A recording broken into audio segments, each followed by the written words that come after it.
Around about now, you're expecting to see the preacher walk up onto the stage, get his notes ready, and deliver the first few words of his introduction. But he's not there.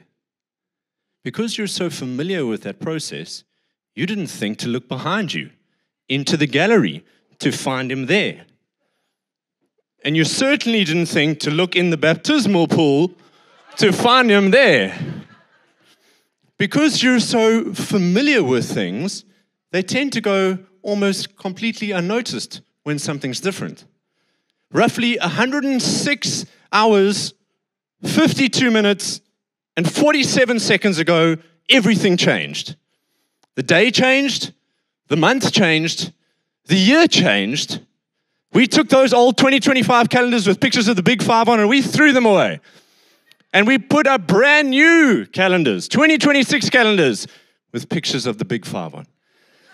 Everything changed and nothing changed.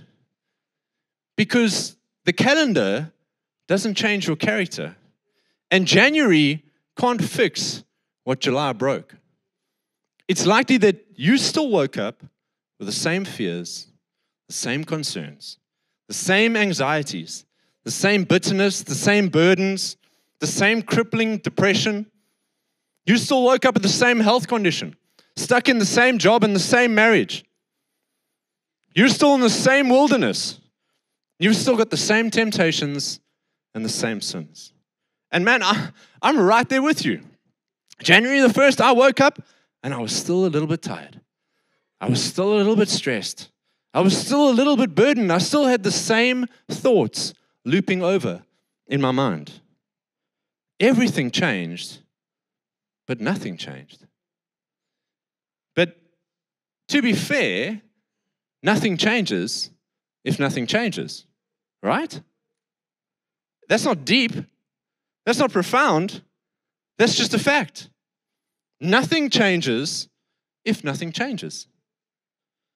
So, question for you. How many of you have already prayed for something in your life to change this year?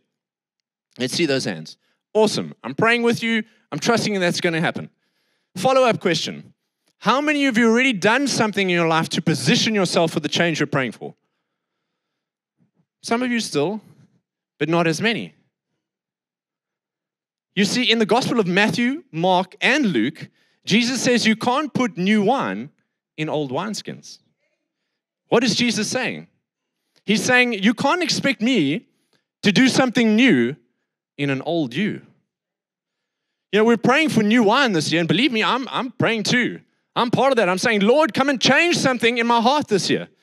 Come and change something in my relationships. Come and change something in my discipline, in my devotion to you. Come and change something in my finances, in my zeal for you, in my drive, in my passion, in where I'm heading, in my purpose. Lord, come and change something. Come and do something in my heart. Come on, Lord. Come and do something new in me. But then we're not willing to change this old wineskin. We're not willing to, we're praying for change, but we're protecting our patterns. We're praying for the Lord to come and do something new in us, but we won't let go of the old ways. We say, Lord, I want my marriage to get better, but I'm not willing to change my attitude and deal with my pride. We're saying, Lord, I want to help me to rein in my finances this year, but we won't cancel that subscription or stop shopping at Woolies. We say, Lord, I want to hear your voice, but we're not willing to wake up earlier and spend more time with Jesus. We say, Lord, I want to change this, and I want to change that, and I want to change that, and I want to change this. But I'm not willing to delete that person's number. I'm not willing to stop hanging out with those friends. I'm not willing to kick my girlfriend out. I don't want to start exercising. I don't want to stop eating gallons of ice cream. I don't want to stop watching those movies. I don't want to delete that app. But Lord, come and do something new in me. Hallelujah. You know what the definition of insanity is, right?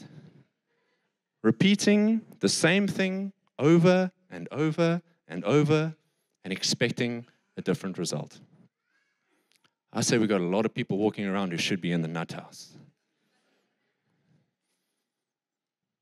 I'm here to tell you this morning, 2026, that if you want to have what you've never had, you'll have to change what you've always done. We cannot go around just repeating the exact same things we did in 2025 and expect the Lord to pour out his wine, the 2026 vintage, pour it into you, into the old 2025 you. We're praying, Lord, give me new wine, but we're hanging on. We're hanging on to our patterns. We're hanging on to everything that we know. If you want what you've never had, you'll have to change what you've always done. Okay, let me ease up. I know there's people here who brought their friends because they think I'm the funny preacher. Okay. Before you run out of here as a hopeless mess, let me give you some good news. This is going to be good news for you. It's going to make you feel better about yourself. Listen to this. You are only doing exactly what you've been designed to do. Let me repeat that. You are only doing exactly what you were designed to do. You say you'll change, but nothing changes. You'll say you change, but you keep doing what you have always done. You were designed to do that. You're not in rebellion. You're just stuck in repetition. So the brain is an incredible gift from God, but it has one main goal: to be as lazy as possible. When I think of the brain, especially my own, I think supercomputer. I think able to learn new languages, find a cure for cancer, solve the mysteries of the universe, put the USB in the right way around the very first time. Incredible things that the brain can do. It's the superhero. It's the hero of the human body. But in reality, the brain is just a closet couch potato. It's always looking for ways to cut corners and save energy. If the brain was a dishwasher, it would have one setting: eco mode. Eco mode. Save as much energy as possible. Did you know that the brain uses 20% of the whole body's energy? It may not sound like a lot to you, but that's 1/5 of your body's energy being used by a little organ that is 1/50th the mass of your whole body. That guy is chowing kilojoules, which explains also why you always fell asleep in math class. So because of this high energy consumption of this little unit, the brain tries to automate everything. It's passing everything through this filter like, is this new? Is this new to me? Is it unfamiliar, or is it just something familiar? So every time something comes its way, it's passing through this check. Do I know this? Or is this something new? Is this unfamiliar to me? Do I need to engage with this? Do I actually need to use some brain power to recognize this new thing? Or is it just a familiar thing? And if it's categorized as familiar, it just pushes it into unconsciousness. There's no consciousness there. It's just subconscious movement and things happening. Which is why you can get in your car at work and drive all the way home and not remember a single thing about the drive. It's why you still say the same things over and over again in your arguments with your spouse. It's why you are still tempted and falling for the same sins. Familiar doesn't feel wrong. It just feels normal. It's what we're used to. And one of the things happening under the surface here is the scientific term called sensory adaptations. So simply put, your brain stops noticing what doesn't change. And we all experience this several times a day. Think about the sound of the aircon right now. You just heard that now, right? It's been whirring. It's been going the whole time. But your brain gets used to it, and it just tunes it out. Same with the sound, the ticking of a clock. You don't hear that all the time. Occasionally you'll hear it, but the brain just tunes it out because it's always there. It's familiar to us. What about the smell of your own house? When last did you smell your house? You don't. When your friends come over, they smell your house because it's unfamiliar to them. And the brain is engaging. Hey, there's something different here. What about the feel of clothes on your skin? And now you can feel them, hey? Now you can feel them. Before I mentioned that, you were completely unconscious that you had anything on. Lord knows I'm thankful you do, but you were unaware of the fact that you had anything on your back until you became conscious of it. Do this one for me. Close one eye quick. What do you see? Your giant schnoz. It's been there the whole time. It didn't just appear. Your brain sees that thing 24/7, so it just tunes it out. It's so familiar with seeing your nose every day that you don't see it. Your brain stops registering that it's even there. And this is the power of the brain to make what is familiar completely disappear. So backed by this same scientific principle, we also stop noticing our attitudes and our habits and our patterns and our thoughts and our compromises. All these things that have been there so long, we're so familiar with them and we just don't see them anymore. And that's where things get dangerous. Because it's not the loud, obvious things that trip us up. It's the familiar things. Now, before you just throw your hands in the air and say, I knew it. It's just my brain. Can't help it. This is the way that God created me. Let me just say this. All this neuroscience mumbo-jumbo just explains the behavior. It doesn't excuse it. I'm telling you why change is hard, not why we should avoid it. So change might be hard, but it's not impossible. So psychologically speaking, let's go back to the science for a while. How do we change things? How do we make a shift? In order to beat the brain and break these self-perpetuating patterns, we need to identify the familiar pattern and then disrupt it. Disrupt what the brain is used to, because in that way, you engage the brain. Now all of a sudden, hang on, there's something different here. I need to engage. So when the preacher doesn't come up from the front row, but instead emerges like a phoenix from the ashes out of the baptismal pool, something is different. Your brain engages. By the way, if you're new here and you haven't got it, that's not normal. Okay, we usually just come up from the front here. That's not like the VIP lounge or a portal to the underworld where we go and kick butt at the gates of Hades before we come out. We do that, but that just happens in our prayer meetings next door. We usually just come up from the front row. But because something different happened, you're like, oh, what? Well, I need to think about this. You would never have thought about me just coming up the front here because something is different. When you wake up at 5:30 instead of 6, or 6:30 instead of 7, or 11:30 instead of 12, I think we've got some teens in the house, that is for them, and you don't go straight into the scroll, you go to the ancient scroll, something's different. The brain engages in that. It's like, hang on, this is different. I need to think about this. Something new is happening. When you see the golden arches, and instead of taking a short left and going through the drive-through, you keep driving until you see the arches in your rearview mirror. The brain's like, what are we doing? We missed the turn. Something is different here. When your spouse throws a pan at you, and instead of throwing a pot back, you pause and you apologize, something is different. This is not the way we usually do things. The brain needs to engage. When all your buddies are going straight back to their cooler box for another, and you're like, I'm stopping at 2, something's different. When you've got the juiciest bit of gossip 2026 and you just want to share it with your gal pals, but you don't even share it with your hairdresser, something new happens. There's a new stimulus. So what are we doing? Something's changing. We engage the brain by disrupting our familiar patterns. Our brain is forced to engage with something new. And this is exactly what Jesus did. When he told stories, they disrupted the status quo. He asked unexpected questions, and he did unexpected things. He would say things like, you've heard it said before, but I say to you. He exaggerated the point to point of like people being shocked by what is going on. He touched things that other people weren't touching.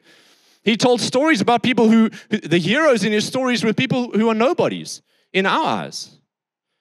Jesus wasn't just giving information to his listeners. He was snapping people out of autopilot.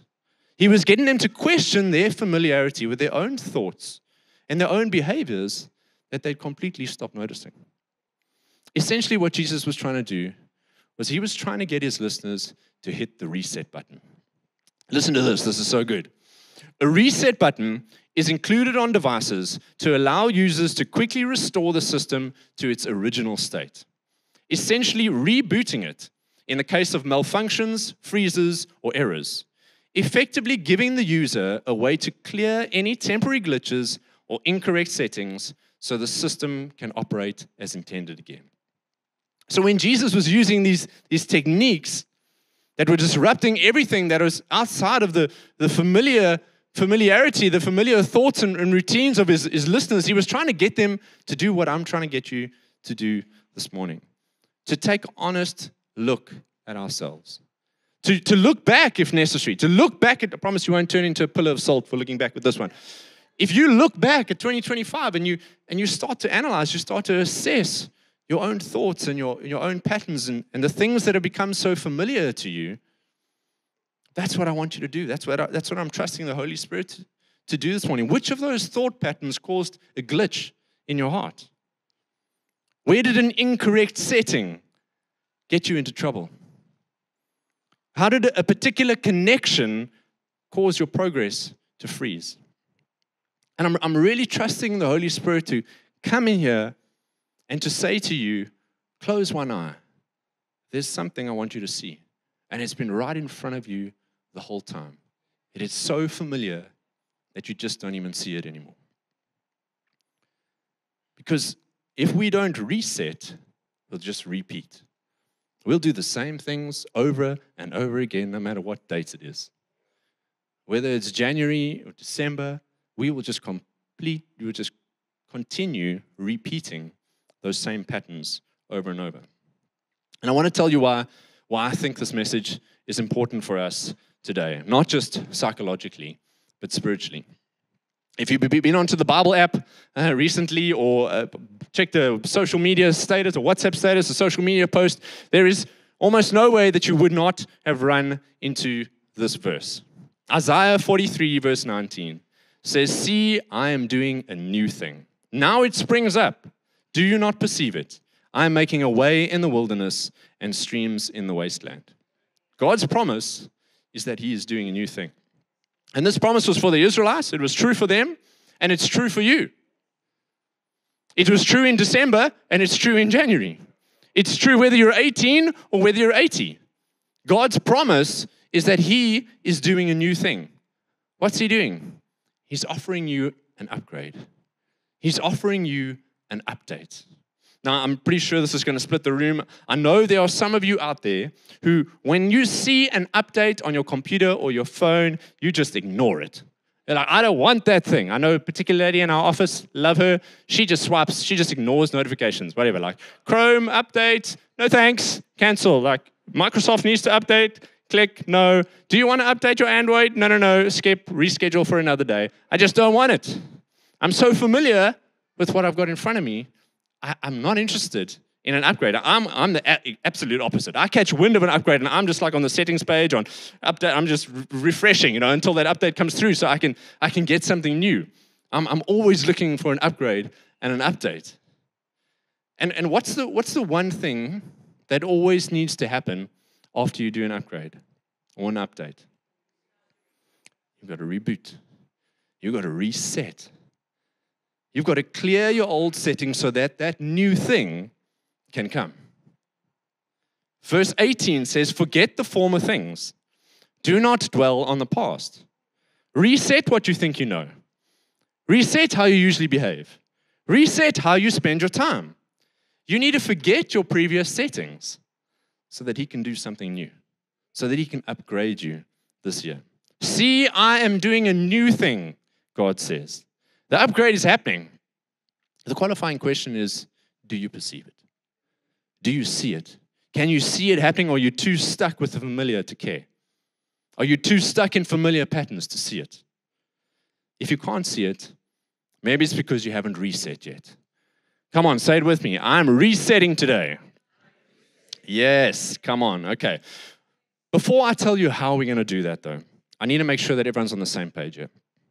If somehow all you are hearing at this point is, I need to wake up early, I need to skip the fries, and I need to delete apps, you're misunderstanding me, okay? Grace is not found at the end of your to-do list.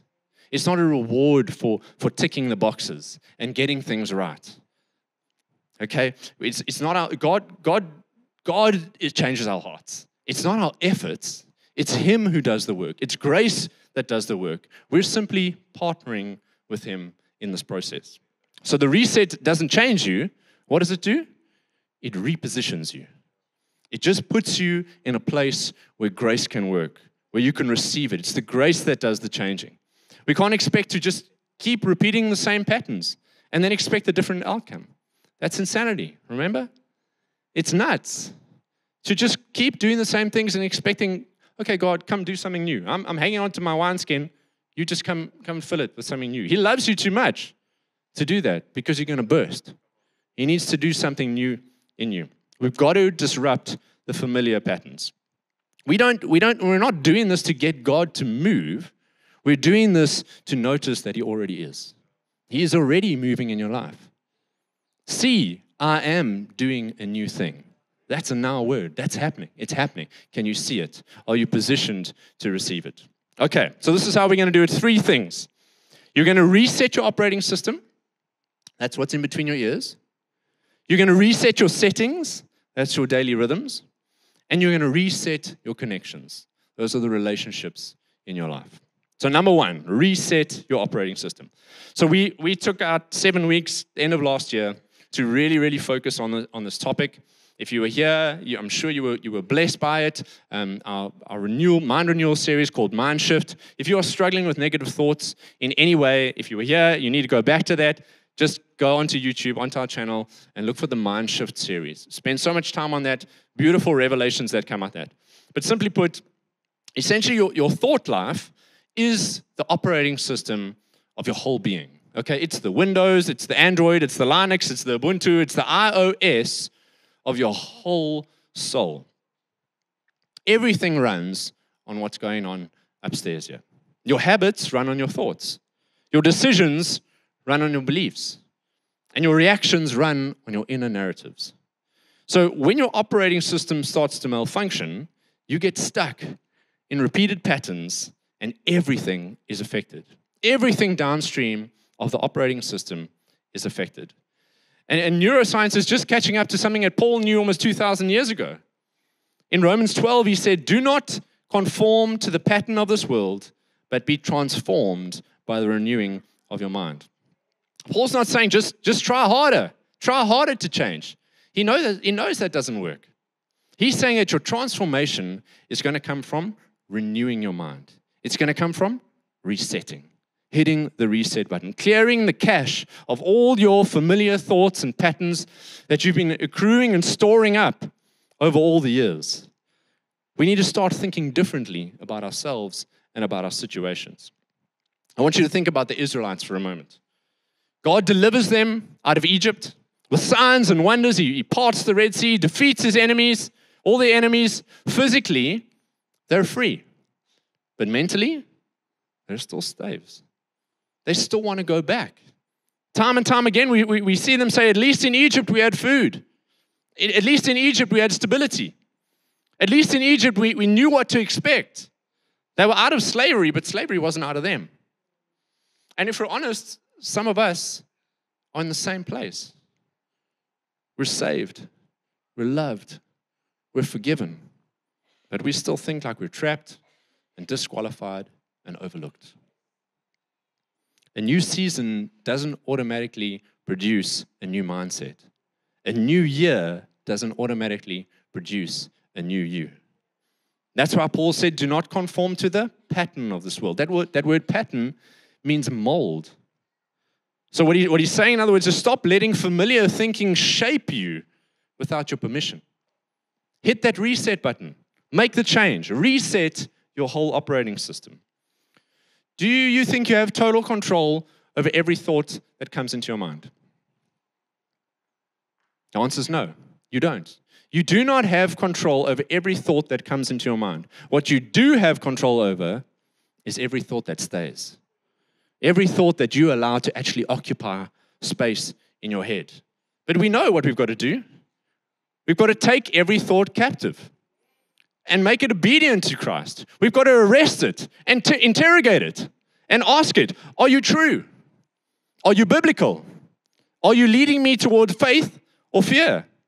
Are you producing peace or anxiety in my life? Not every thought you have deserves authority in your life. Some thoughts need to be deleted, not debated. We spend so much time, is that true? Is that for me? Is that, no, delete. Delete it like an unwanted update. Get rid of it. So here's the simple reset practice for this morning. We're going to apply this to all 3 steps. I just want you to identify one thing. I know what we like. We like to bite off way more than we can chew. We proved it in December. Chicken, beef, backgammon. Too much. Okay. Don't bite off more than you can chew. Just little bits. Little bits. One thing. What is the one thing? What's the one familiar thought pattern that's looping in your head constantly? What's the one thing that appears to be normal but actually isn't godly? Maybe it's a critical thought about yourself. Maybe it's a cynical thought about God. Maybe it's a hopeless thought about your future. Maybe it's a fearful thought about provision or health. And now instead of just trying to stop it, because that's what we like to do, we like, stop it, get out. No, instead of trying to stop it, replace it. Replacement is way more powerful than resistance. Jesus didn't say you will know self-control, and self-control will set you free. No. What did he say? You will know the truth, and the truth will set you free. It's truth that resets the system. Replace your negative thoughts with the truth of God's word. Speak it out. Declare it. Life and death is in the power of the tongue. Speak it out over yourself. Say, this is not who I am. This is what the word of God says about my life and who I am. Truth resets the system. And the good news is that we have the Holy Spirit who leads us into all truth. We have the upper hand. The same Spirit who raised Jesus from the dead is working in you to renew your mind constantly and actively. So invite the Holy Spirit into the process. This message, I know, it's kind of like one of those ones that you've got to sit with it. You've got to take it home. You've got to allow the Holy Spirit to come in. I know some of you already, like, the cymbals are clanging and the bells are ringing, and you've got it. You know, this is the thought pattern. I know exactly what it is in my life. For me, I'm a processor. I'm a pine tree. I have to sit long and think about it. And, what is it, Lord? Take this home. Take these principles home. Make an appointment with God. Sit with Him and ask Him, Holy Spirit, what is this one thought pattern in my mind that I need to change? I want to encourage you to take the time to do this at the start of the year. Don't charge off into the year when you've still got all these bugs and malfunctions in your operating system.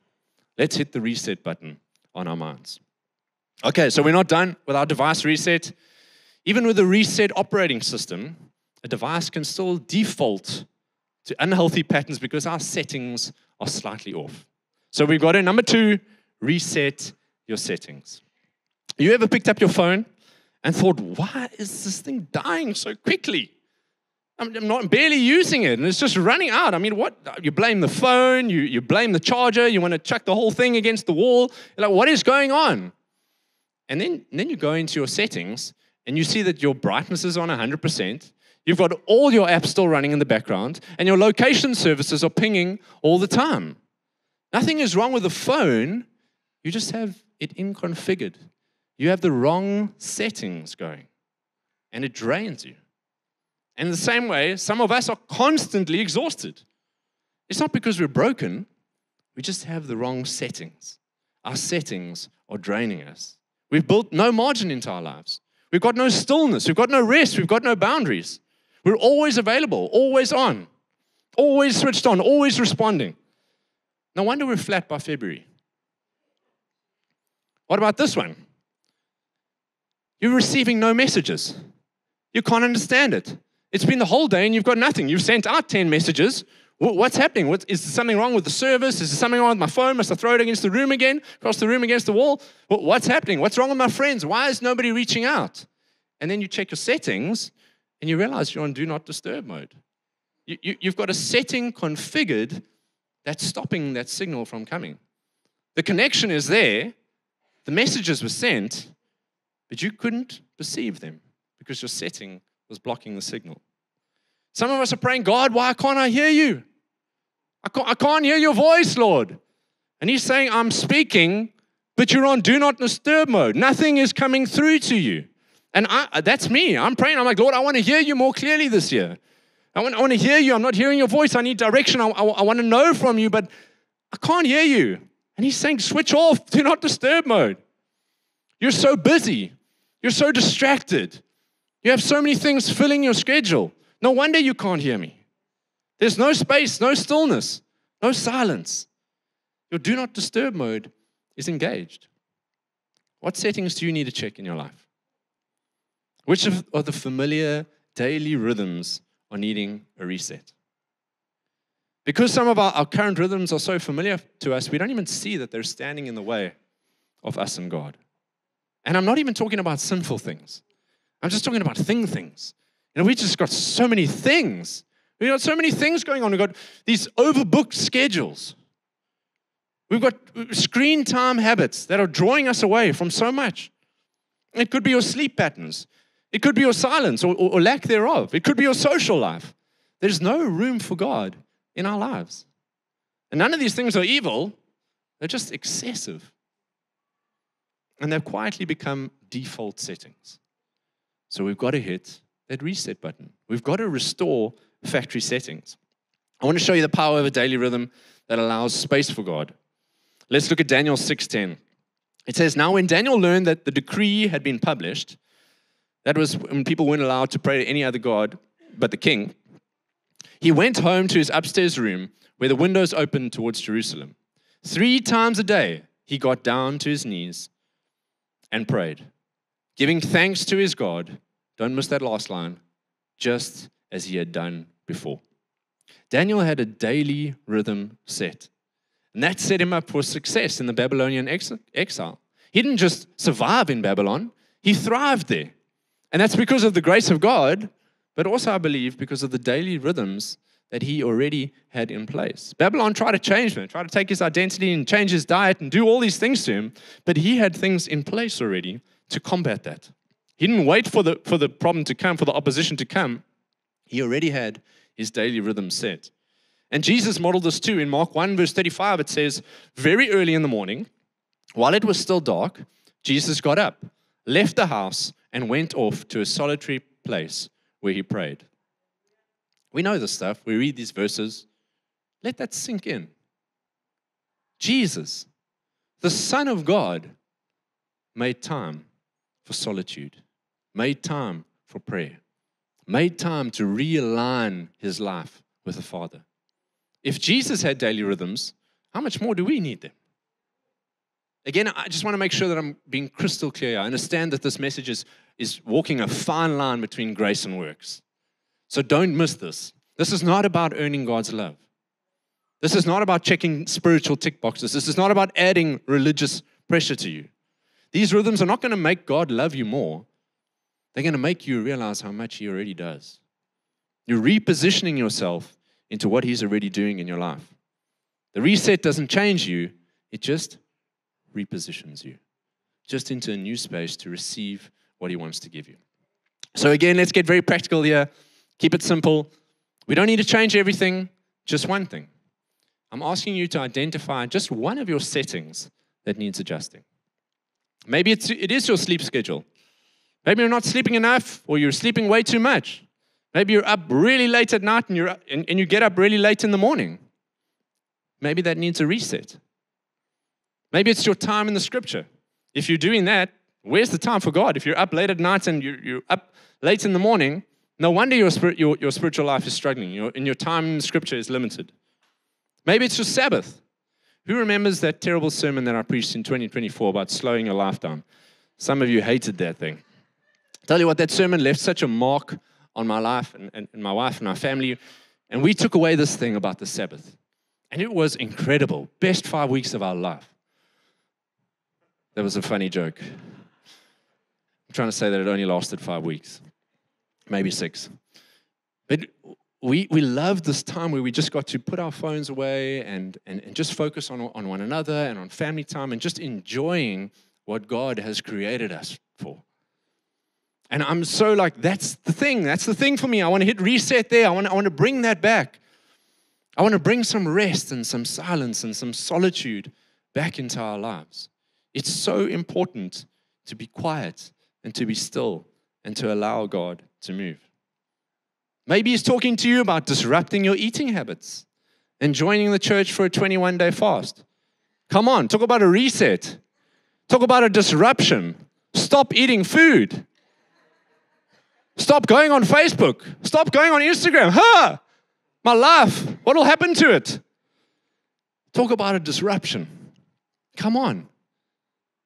You can't keep doing the same things. We've got to switch it up. We've got to disrupt our familiar patterns. Join us for the 21-day fast. I'm not asking you to fast on water alone for 21 days. You don't have to do that. I'm not. There'll be nothing left of me. I can't do that. I can't afford it. I've tried to bulk up over December, but it hasn't worked. I don't have much left. But for 21 days, I'm going to be media-free. For 14 days, I'm going to be sugar-free. And for 7 days, I'll still be sweet. For 7 days, I'm going water alone. I'll be food-free. Pick a way to do it.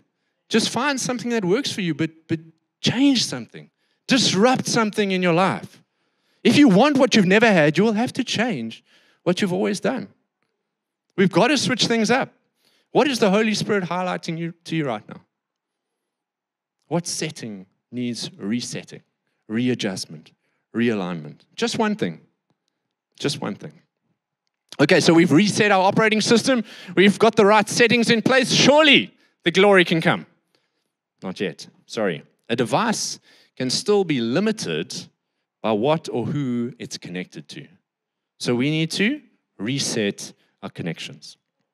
I think this last one is actually something we don't speak about often enough. Yet it's so important. I grew up in a good home. My parents raised me right. And I'm definitely a product of how they sowed into my life and the influences that they have. But I can say with certainty that one of the greatest influences on my life was the people I had around me, my friends, who I was at school with, who I hung out with. The day-to-day connections are the ones who influenced me the most. And, I've had seasons in my life when I've had good people around me, and those were good seasons. And I've had seasons in my life when I've had bad people around me, and those were bad seasons. I've been surrounded by people, and I tell you what, the people who surround you can have such a direct influence on the season that you find yourself in. 1 Corinthians 15:33 says this, "Do not be misled. Bad company corrupts good character." I've so experienced that. Before I gave my life to the Lord, I was in bad company. I was hanging out with bad people. And I'm not saying I had the greatest character myself, but whatever good there was, it got corrupted. Slowly, over time, it decayed until I was doing things that I didn't want to do and saying things I didn't want to say and smoking things I didn't want to smoke. I was making mistakes and disappointing people, most of all, myself. Solomon, he brings some wisdom to the table here when he says in Proverbs 13:20, he says, "Walk with the wise and become wise, for a companion of fools suffers harm." I was a companion with fools at times in my life, and I suffered harm as a result. So who are you walking with? Are you walking with the wise, or are you walking with the foolish?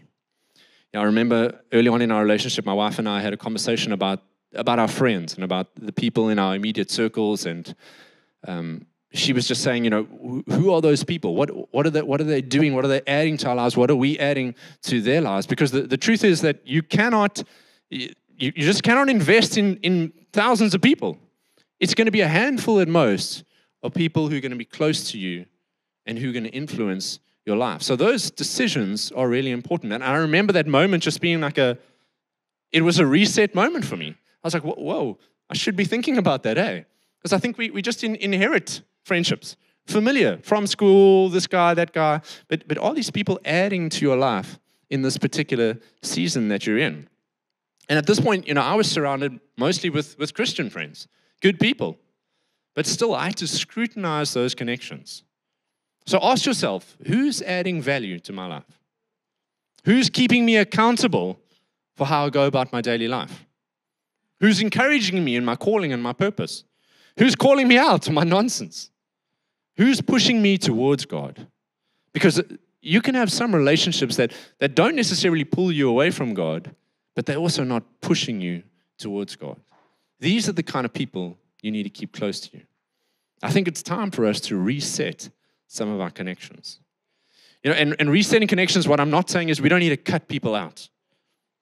But we do need to bring the right people closer to us. Not every relationship needs to be removed.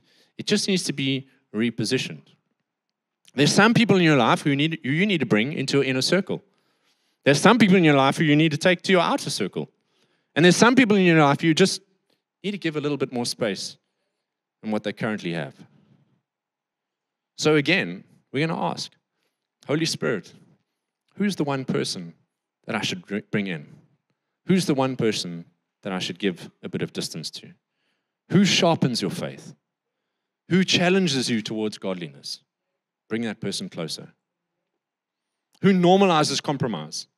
Who pulls you back into patterns you've been trying to leave behind? Give that person some space.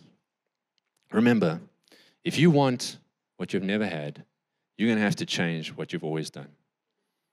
What if you're just one small adjustment away from seeing God do something new in your life?